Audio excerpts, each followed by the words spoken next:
You need to prove the identity, and the identity given is square root of 1 minus sine x over 1 plus sine x equal to sine sec x minus tan x.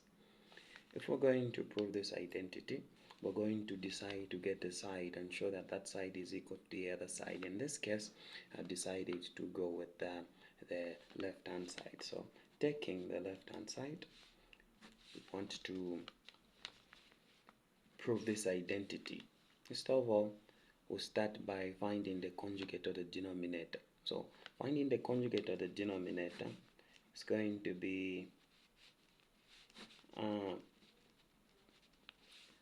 the conjugate of the denominator is the same expression with a different sign on the middle. So the conjugate of this denominator is going to be 1 minus sine x.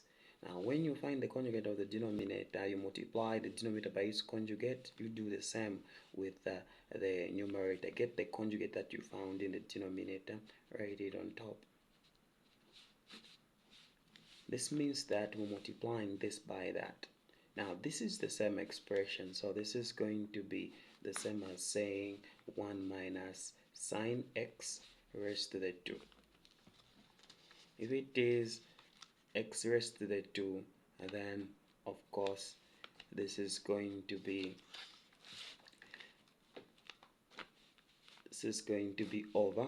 This is just difference of 2 squares, so this is 1 minus sine squared x, which will be equal to, then we have the square root of, then here this is going to be the same as saying 1 minus sine x squared over then the square root of, now this identity is cos squared x, so this 2 is going to divide with the square root, and this 2 is going to divide the square root, so this is going to be 1 minus sine x over cos x.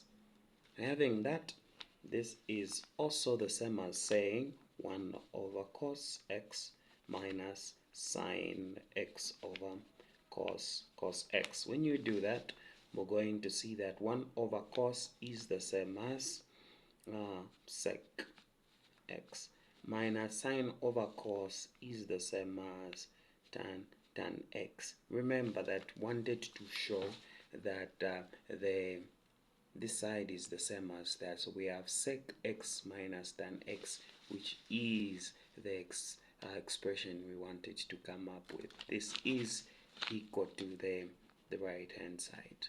You have proved that identity.